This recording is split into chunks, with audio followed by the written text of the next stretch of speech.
du vaillant peuple du Burkina Faso qui, malgré toutes les adversités, notamment l'ignominie des agresseurs et ennemis de la paix, les manipulations et les ingérences de toute nature, a su développer une résilience pour poursuivre sa marche radieuse vers un développement économique, social, inclusif. Il me plaît également de vous traduire au nom du gouvernement et du peuple burkinabé mes chaleureuses félicitations pour votre brillante élection à la présidence de cette 79e session ordinaire.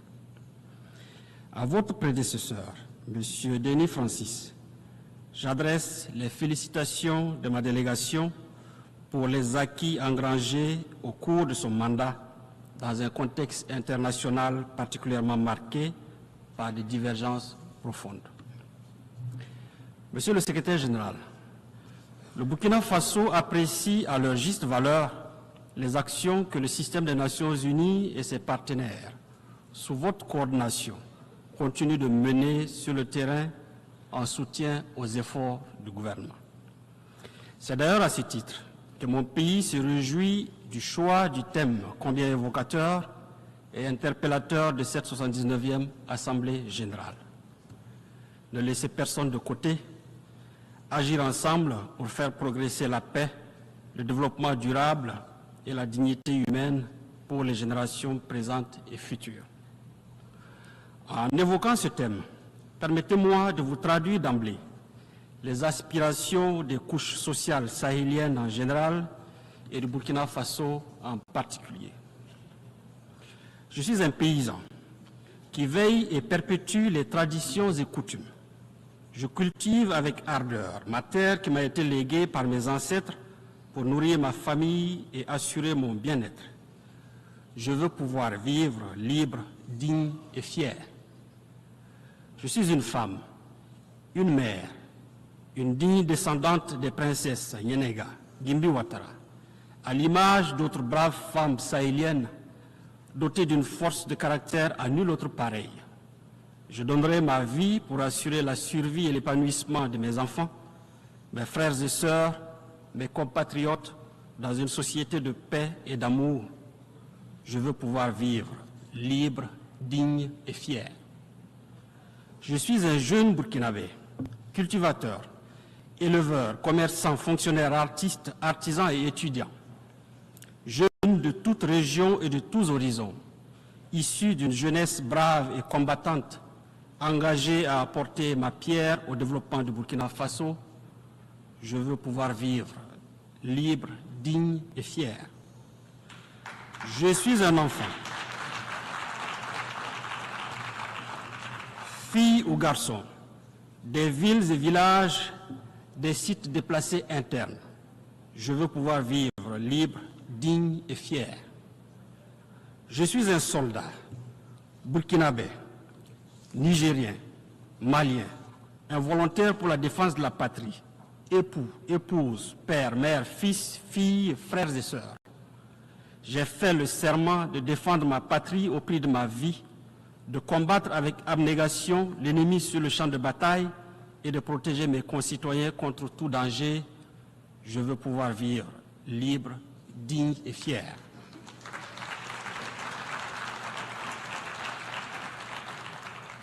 Je suis un Burkinabé vivant à l'extérieur, travailleur courageux, acharné et honnête, originaire du pays des hommes intègres. De mon séjour, loin de la mère patrie, je participe avec enthousiasme à la lutte commune pour la paix et la stabilité de mon pays et de ma sous-région. Je veux pouvoir vivre libre, digne et fier. Monsieur le Président, ces aspirations sont les balises qui organisent l'action du gouvernement dont le combat est de créer un cadre pour que vivent libres, dignes et fiers les hommes et les femmes du Sahel.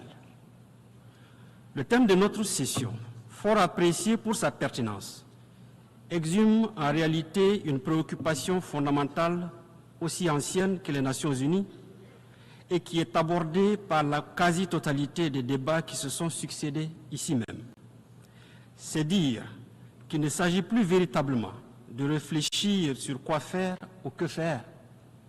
Il s'agit de donner corps et vie à nos discours à travers des actes concrets.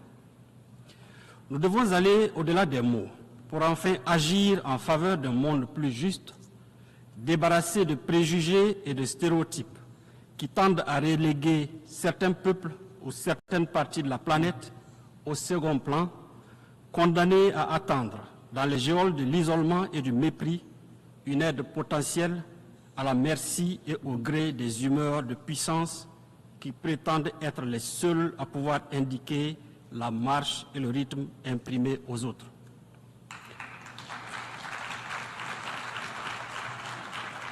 Nous devons recentrer davantage nos efforts sur les objectifs fondamentaux de notre organisation, destinés prioritairement à la promotion du bien-être des populations et des peuples, en leur assurant la paix et la sécurité.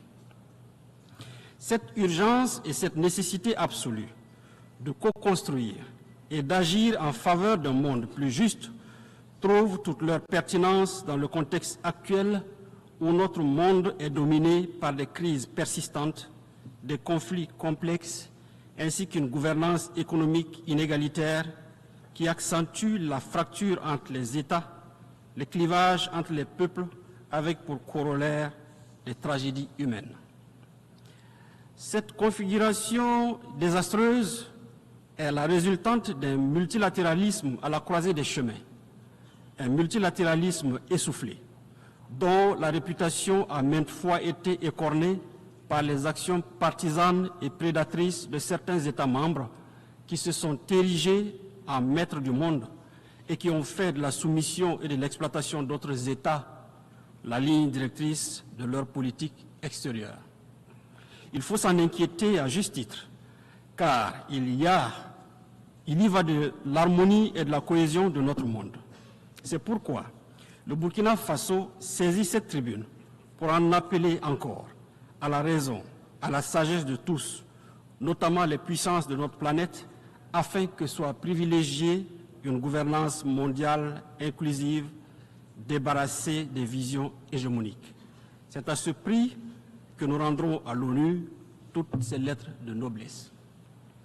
Monsieur le Président, restaurer l'intégrité du territoire en veillant à la sécurité des populations et de leurs biens, refonder la gouvernance politique, administrative, économique et financière afin qu'elle porte et incarne les aspirations à un mieux-être des Burkinabés, conduire des réformes et des actions de développement qui induiront une prospérité partagée et un progrès économique et social durable sont autant de chantiers entamés sous le leadership et la clairvoyance de son Excellence le capitaine Ibrahim Traoré, président du Faso, chef de l'État.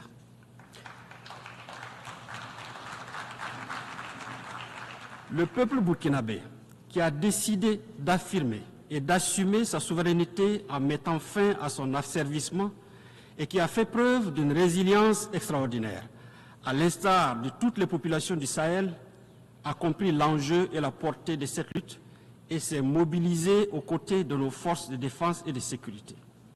Avec ce soutien indéfectible, grâce au patriotisme, à l'ingéniosité, à la bravoure et à l'esprit de sacrifice de ses fils et filles, le Burkina Faso enregistre des succès jadis inespérés, ainsi que des résultats fort appréciables dans la lutte acharnée contre les terroristes instrumentalisés, téléguidés et financés par des puissances néocolonialistes.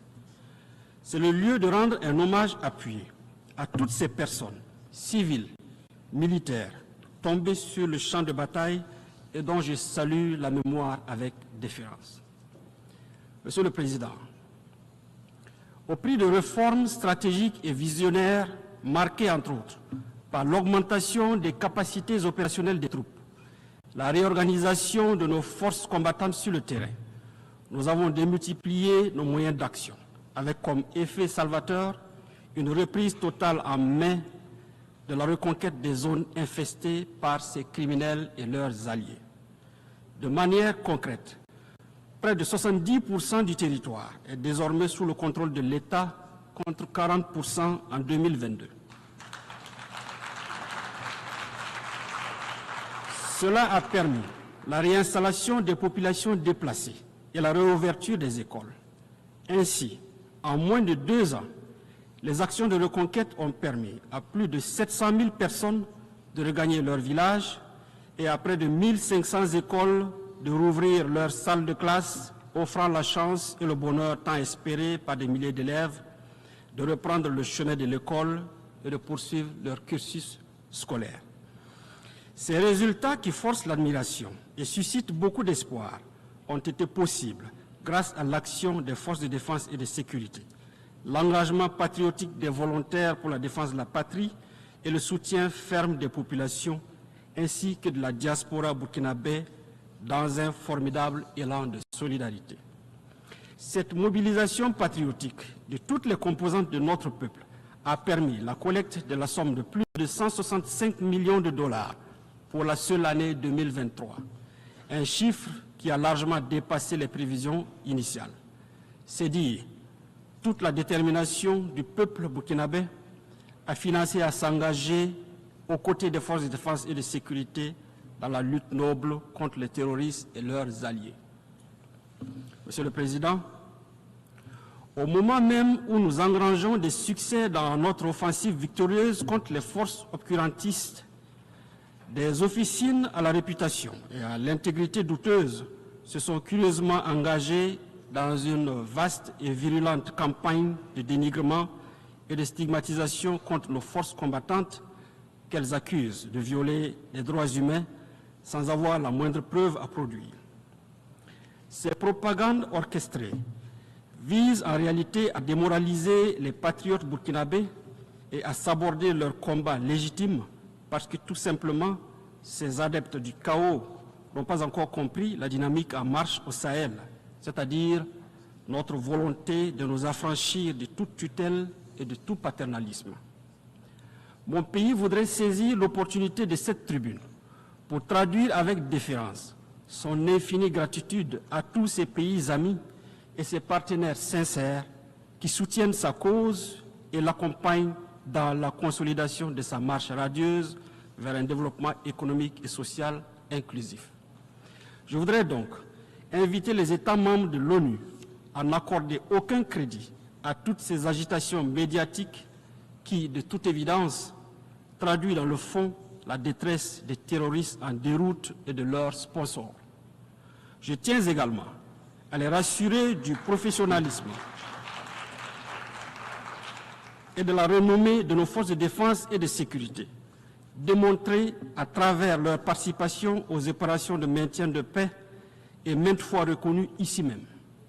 La formation systématique et les évaluations permanentes des forces de défense et de sécurité et des VDP en droit international humanitaire garantissent au quotidien cette rigueur professionnelle en matière de respect des droits humains. Monsieur le Président, dans la mesure où l'unanimité est faite sur la nécessité de combattre le terrorisme international, mon pays s'inquiète du soutien accordé par des entités étatiques au terrorisme. Ces parrainages que nous n'avons eu de cesse de dénoncer et que d'autres considéraient comme une simple vue de l'esprit ont été récemment portés à la face du monde par une attitude paradoxale de l'Ukraine, un État membre de notre organisation. En effet, en affirmant sans équivoque son implication dans les attaques terroristes qui ont causé la mort d'éléments de forces de défense et de sécurité maliennes à Tizawaten, au Mali en juillet dernier, et en avouant son soutien au terrorisme international, particulièrement au Sahel, ce pays a donné un aperçu des activités subversives qu'il mène au Sahel, à l'instar d'autres États actifs dans les coulisses de la trahison.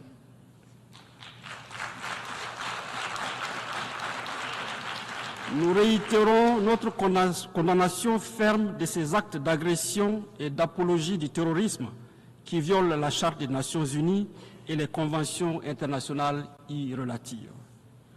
Ces faits particulièrement graves sont révélateurs des velléités qui ont constamment jalonné l'histoire de notre continent, à savoir la balkanisation, les assassinats de leaders, l'ingérence dans la politique intérieure des États et la prédation comme but final. Les moyens pour y parvenir vont de la manipulation des élites nationales et des organisations régionales et sous-régionales à la perpétration de guerres par procuration, comme c'est le cas au Sahel, où l'Ukraine et d'autres pays financent et arment impunément des terroristes. Cette lecture, qui du reste trouve sa pertinence dans l'inquiétante prolifération des bases militaires dans notre sous-région, explique aussi la détention par les bandes criminelles d'armes sophistiquées et de dernière génération. Face à ce terrorisme de type nouveau, la stabilité et les fondements de nos États et de notre organisation sont compromises. Il urge donc d'engager des actions vigoureuses. Pour leur part, et s'agissant du cas de l'agression ukrainienne, les pays de la Confédération des États du Sahel en ont déjà saisi le Conseil de sécurité le 20 août dernier. Et nous attendons des réponses fermes à ce titre. Monsieur le Président, face aux impératifs sécuritaires du Sahel, le Burkina Faso, le Mali et le Niger ont décidé en toute souveraineté le 16 septembre 2023, à travers la charte du Liptako-Gourma, de la création de l'Alliance des États du Sahel. Il s'agit d'une alliance militaire. Il s'agit d'une alliance militaire de défense collective et d'assistance mutuelle pour lutter contre le terrorisme et la criminalité en bande organisée sur leur territoire. Pour apporter également des réponses idoines aux défis complexes de développement, les pays de l'AES ont décidé d'étendre le champ de leur coopération aux autres domaines prioritaires de leur espace. Et c'est dans cet esprit que s'est tenu le 6 juillet 2024 à Niamey au Niger, le premier sommet des chefs d'État de l'AES. À l'issue de ce sommet historique, leurs excellences, le capitaine Ibrahim Traoré, président du Faso, chef de l'État, le colonel Assimi Goïta, président de la transition, chef de l'État du Mali, et le général de brigade Abdraman Tiani, président du Conseil national pour la sauvegarde de la patrie, chef de l'État du Niger, ont adopté le traité portant création de la Confédération des États du Sahel.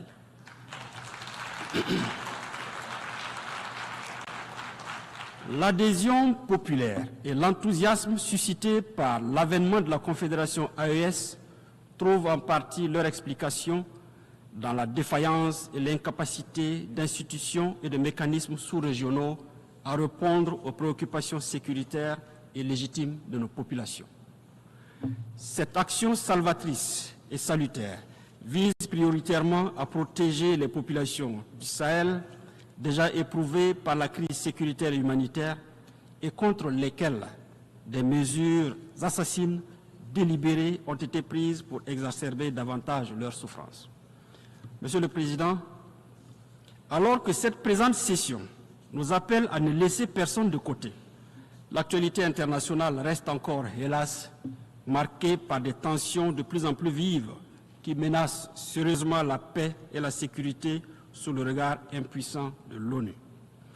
Le Burkina Faso appelle à toujours privilégier la voie de la diplomatie pour résoudre pacifiquement ces différends. Nous demeurons convaincus qu'en faisant prévaloir l'esprit de la Charte des Nations Unies, nous parviendrons à éteindre les foyers de tension, quelle que soit leur ampleur et où qu'ils se produisent, en Afrique, en Europe, au Moyen-Orient, en Asie ou en Amérique. Dans cet esprit, dans l'esprit de la Charte des Nations Unies, le Burkina Faso réitère son soutien au processus politique en cours au Sahara occidental, mené sous les auspices du secrétaire général des Nations Unies, en vue de parvenir à une solution politique mutuellement acceptable et négociée telle que recommandée par les résolutions pertinentes du Conseil des Nations Unies. Au Moyen-Orient, le Burkina Faso réaffirme sa solidarité aux populations palestiniennes qui vivent un drame sans précédent. La solution à deux États, Israël et Palestine, vivant en paix et en bon voisinage, demeure l'alternative objective que le Burkina Faso continue de soutenir. Notre acceptation de la Palestine comme État membre de l'Organisation des Nations Unies s'inscrit dans cette logique. Monsieur le Président, source de souffrance indicible pour les populations les plus vulnérables, Les mesures coercitives unilatérales imposées aux États sont à proscrire si nous voulons donner un contenu réel et objectif à l'objet de la présente session. C'est pourquoi nous appelons à la levée immédiate des sanctions économiques, commerciales et financières imposées à certains États qui n'ont pour seul tort que la recherche de la liberté pour leur peuple. C'est le cas de Cuba. C'est aussi le cas de la République bolivarienne du Venezuela, du Nicaragua, de l'Iran et bien d'autres pays. Sur le chapitre des questions de développement, le Burkina tient à rappeler que, quelle que soit leur pertinence, les engagements en faveur du développement pris ici aux Nations Unies n'auront aucune chance de succès sans la bonne foi et l'implication de tous. S'agissant de la réforme de notre organisation, il est temps que le continent africain puisse participer de plein droit au Conseil de sécurité de l'ONU, conformément à la position africaine reflétée dans les consensus qui l'ont porté. Cela permettra de consacrer le caractère universel de l'ONU et de réparer enfin l'injustice persistante contre l'Afrique. Monsieur le Président, pour conclure, je voudrais préciser que le Burkina Faso a foi en l'ONU. Il souhaite toutefois que les interventions de l'organisation se fassent dans le respect de la souveraineté des États membres, de leurs choix stratégiques et de leurs intérêts fondamentaux. Au Sahel souffle désormais un vent de renouveau et d'espoir suscité par l'avènement de la Confédération AES. Le Burkina Faso demeure convaincu que cette nouvelle communauté sous-régionale d'intégration, qui n'est dirigée contre aucun pays et aucun peuple, peut contribuer, en collaboration avec des partenaires sincères, dans une démarche dépouillée de toute hypocrisie, à la lutte contre le terrorisme et l'insécurité au Sahel. Dieu bénisse le Burkina Faso, Dieu bénisse la Confédération AES, Dieu bénisse l'Afrique, la patrie ou la mort, nous vaincrons.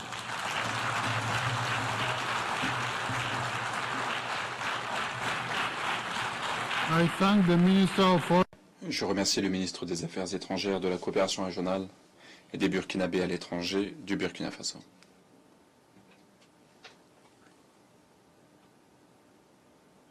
Je donne maintenant la parole à son Excellence.